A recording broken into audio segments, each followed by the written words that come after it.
welcome back to There's Noel In Podcast. Today is episode number 11, where we've got Ben home. Welcome back, Ben. Thank you. Thanks for joining us. Did I steal my thunder words? It's been a minute. This episode is more of a casual one, where we're just going to be chilling here and talking a bit about what's going on, what's new with Ben. And we're, again, in our studio, so if you're listening on any of your usual podcasting means, don't forget to check out the YouTube. The link should be in the show notes or on our Instagram, or you can check us out on Spotify, Google Podcast, Apple Podcast, anything you normally listen to your podcast on. Or by following us at Noel Experience on Instagram. True. Still trying to get 20 followers. Let's go.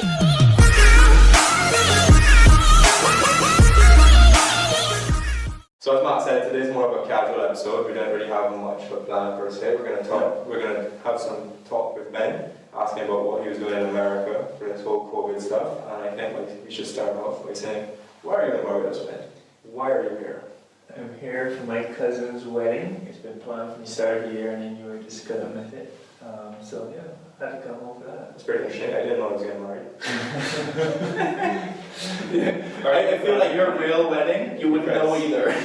Because if so, we're having a problem. You don't look so ready for that. Having a panic attack, man. What do you mean? I will say though, it's very interesting to have the perspective of being here and seeing else do the podcast. Whilst usually I'm, in the office, kind of listening to 15 minutes here, 15 minutes there. It's very interesting. So. Yeah. But I think even when you walked into the studio, you were like, yeah, this is real. Yeah, it's quite. Shit's getting real. I think the most interesting thing every time we have people on is always how nervous they are, which is completely fair. Like, we were all nervous when we started. Yeah. I'm still nervous when we're turning on the camera, which you can go and watch on YouTube, by the way. But yeah, like, you start sitting down to me, you start talking, and it's fine, right?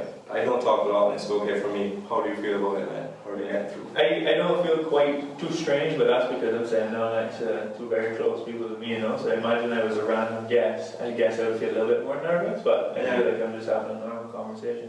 Yeah, that's good, man. I think in the last episode we discussed it back in, and like an important part of our podcast is trying to make people comfortable. So Yeah. obviously that's a lot easier than anyway. Check out that episode. It's episode number 10. If you want to see that. Yeah. Alright, so how was the travel, Ben? Like, what were your restrictions per se? What did you have to do on the plane? Talk to us about it. Yeah, so I was coming from Tampa, Florida, and Florida, not so much now, it's gotten a little better, but in the peak of everything, it was probably the worst place to be with all the numbers and all the reporting numbers and stuff. Yeah. And just for the record, you got your double negative. Yeah. Let me get to it. Hashtag he's okay.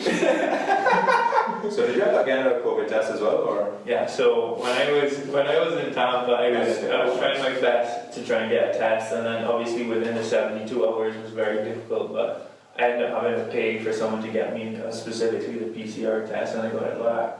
And I had to go over to New York, overnight in New York, and then come to Barbados. So it was quite tough. And New York also has like a whole bunch of quarantining requirements and stuff. So I wasn't sure, but they're not like forceful like it is here, because they have so many people and so much like population to filter through. So they can't watch each person individually. So it's kind of voluntary. Yeah. Okay.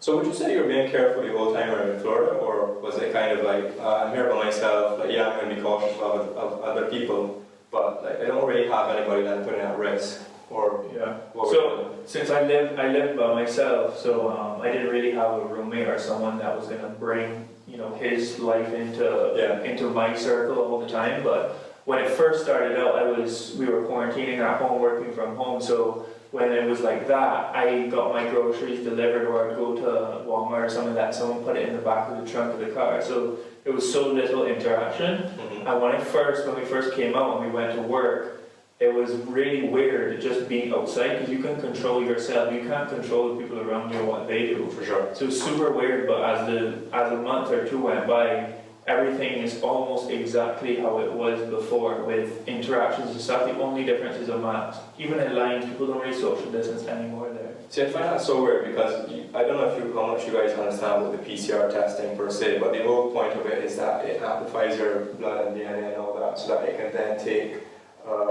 it can figure out the antibodies that you have. So that's what happened. This has been happening with a lot of people. You get these positive tests that aren't actually positive. It's just that you've built up the antibodies, right? So just saying that more or less through all of that, you didn't really get it.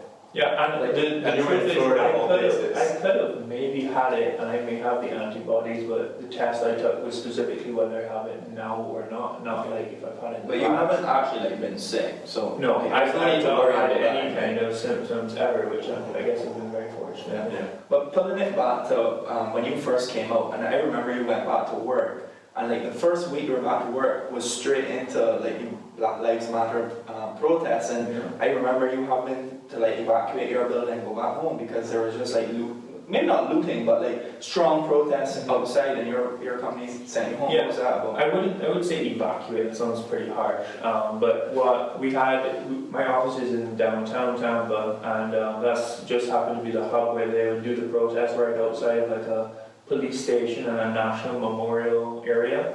And they just happened to group by my building. So my office, they actually told us, hey, it's getting pretty bad. People are out there and things are getting a little rowdy. So instead of risking us on the afternoon leaving in the peak of the protest, because people after work will go in and get even bigger. Yeah. They just told us to head home. So that happened for about a week. And crazy timing that was happening probably in April, sometime around there when it was the peak of COVID as well. It was crazy. Like, how was the actual flight for you? What did you have to go through when you were flying back to Barbados? What was the airline's protocol per se? Yeah. So that actually wasn't my first flight since everything has happened. I actually went to New York, probably closer to July, I think, August, Right. for work. So that was probably my first exposure to that kind of scenario. Okay. But middle seats are never so far from me. I think JetBlue specifically, Really? and Delta, the middle seats were not sold. So there was no Empty. one in the middle seat. Yeah. That makes no sense. Well, I guess it's just an attempt to social distance. Yeah, but the thing about flights, right, are that they don't start making money until they get over that 80% Yeah, capacity, exactly. right? So by taking out every middle seat, that means their maximum capacity comes down to what, like 60%? Yeah. That flight, We'll cut it in a third, exactly. yeah, flight prices Unless don't the change, front right? has two seats. But yeah, Or they haven't changed as far as I know.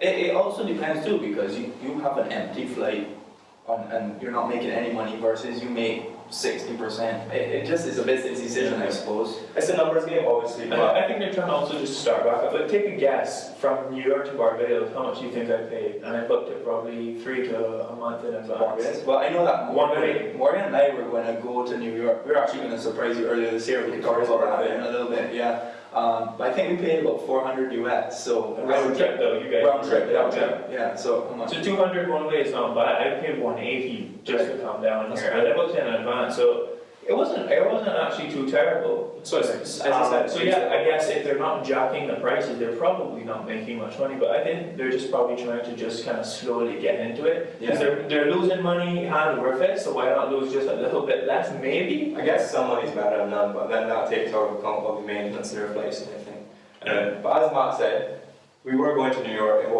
like middle of March, Yeah. which is when everything actually kicked off. That's when I got laid off, a lot of people got laid off, Yeah. and Matt and I were just there like, I still go to New York.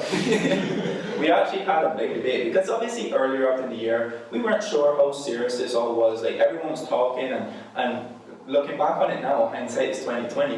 We that's a funny thing, 2020. But anyway, we can look back on it now, and it was a good decision not to go. But at the time, we organized with Alexis, Ben's girlfriend, to go up with like around the same time as her, meet Ben in New York, surprise him, and just he would have no idea we were coming.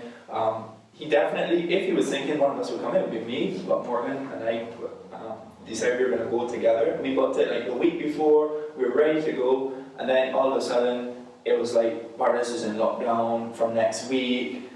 People were coming in. Yeah, New York was the epicenter of the US for COVID, and we were like, oh god, like, do we really go? This is a pretty shit year, and it's getting worse. Do we go for one last hurrah? It might have been one last But yeah, we obviously decided not to go. We actually have to plan something because we only get like 1 year worth of credits or whatever. But I will say though that I did end up going to New York later on in the year for work, and those of you who have been there, you'll know what I'm talking about. If you haven't been there, it's, tall buildings like a jungle, and it's amazing, just the feeling of being there and the opportunity, just your creative aspect of your mind is all over the place. But it does represent that actual American dream, like where you can get to type thing, Yeah, it's crazy. It's really eye-opening, but usually when you're there in normal times, there's so many people, and it actually gets to a point where it's like kind of annoying to have so many people around. Yeah. But when I was there, Central Park was just like very small amounts of people, just locals. Times Square, Financial District, the World Trade Center, all of that was just a very minimal amount of people. It was super awesome to be there at that kind of time. Yeah. That's probably a once in a lifetime thing for you too. Yeah, for sure. But as Ben said, like most people have been to New York. I don't think you've been. No, I've never been. So Ben and I have been a couple times together, and then Ben's been a couple times on his own. But just as vacation and stuff. And I remember when COVID first started, I sent Ben 2 pictures. First was I just looked up a picture of Times Square because that's obviously how it looked when we went. But then there was a picture going around when COVID hit of Times Square, and normally Times Square is packed up with people. You cannot move.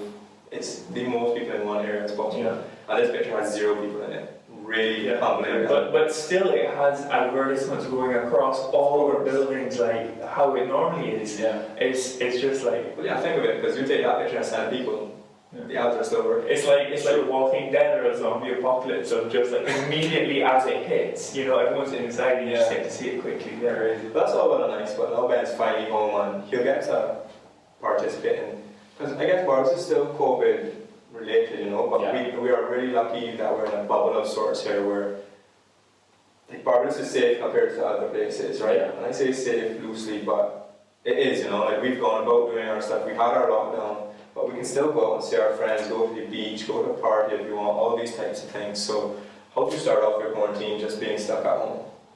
Well, here I wasn't stuck at home, stuck in the hotel. I'm so sorry for you. That was kind of tough, yeah. I was fortunate. I got to work from home during last week, so I wasn't terribly bored during the day. But as soon as 6 o'clock hit when I was kind of finishing up with work, I didn't have anything to do. And the hotel room had a patio, and I was like, maybe do a couple push-ups, but I don't usually. And I was like, maybe I'll have a shower, and that was an exciting aspect of the day. Oh no, it was times are tough. Showers are the most exciting part of your day. It was a little bit boring, but I mean, it's best to be safe. I do admire how Barbados has, tried to take the COVID as seriously as possible. Yeah. Yeah. So what are you looking forward to doing when you're here? Just seeing everybody, seeing all my friends and family, and going to the beach, enjoying that kind of stuff. Yeah. I'm sure you're looking forward to your wedding. Shout out to Lanny and Luke. Yes, of course, the reason I came. Yeah. The wedding itself. No, yeah, I'm looking forward to that as well, for sure. Yeah. It's obviously nice to have you home as well. Yeah. Speak for yourself. Well, I think most people that have gone away to school or just been away from their family for an extended period of time, you know the uniqueness of coming home and just feeling that you had when you were 15, 16 going to and from school, and you live with your family. It's a very different feeling, and you won't get it back even as you finish university and you move on. You won't live with your family to that extent ever again. So it's always a nice feeling. Yeah, for sure. That's good. Well, we can just start with a quick wrap up here. Yeah. So we'll end up with one more question. What do you think about Trump having COVID then? Oh my gosh. I think politics is a very touchy topic around here. Do bite you in the ass, don't they? That's the same guy who went out saying just drink Clorox, do everything. Well, I've seen a couple memes of Trump in the hospital and then Clorox as the bag of whatever, nutrients or whatever. I think it's important to say that, obviously, he has it, but he still is a human at the end of the day, and he has his own family and those kind of things. So it's a little rough one, but yeah, it's funny how things turn around and bite you in the ass. Yeah, well, I do think that the news will cover it as much as possible because that's the first thing anyone's going to click on, right? But I saw that he's gone in the hospital and stuff, but I think it's just, him having to go through all the very normal steps of being I think the official word was of abundance of precaution. It's not he went into the hospital. Yeah, but he should, because he also does fall into that high risk category. He is older detailed description wise, he is obese, right? And he is 74 years of age, Yeah. I'm pretty sure, right? It's 70s for sure, yeah. Yeah. Alright, well, Yeah. So I think that's pretty much our catch up with Ben.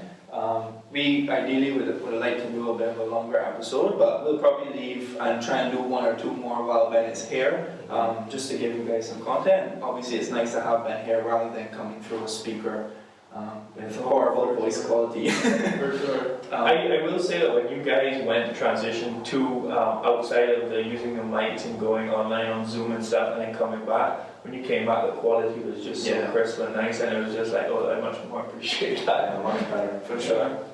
As a listener. But as a listener, I hope you're listening to our sponsors. Our sponsor this week is Eco Gardens. Eco Gardens is a local project which is looking to help facilitate food security in Barbados by providing you with the chance to start growing your very own vegetable produce in your own backyard. They provide a package deal which includes their raised garden bed and 8 vegetable plants that have already been going for a couple of weeks, which means you just have to add water and reap the benefits. Check out their Instagram at ecogardens.bb if you're interested and to learn more about becoming slightly more eco-friendly. Thanks to them for sponsoring yet another episode. If there's any other sponsors out there, you can hit us up. But for now, we're happy to have Eco Gardens on board. That pretty much wraps up this episode. Ben, where can they find you? On Instagram. No experience. Morgan? No experience. Matt? No experience. Are we plugging? No, you can find me at Matthew N11. You can find Morgan at Morgan_AER and Ben at I think it is. Great, okay. Thank you guys for listening. Don't forget to check us out on Spotify, on Google Podcasts, or on YouTube or Instagram. Peace.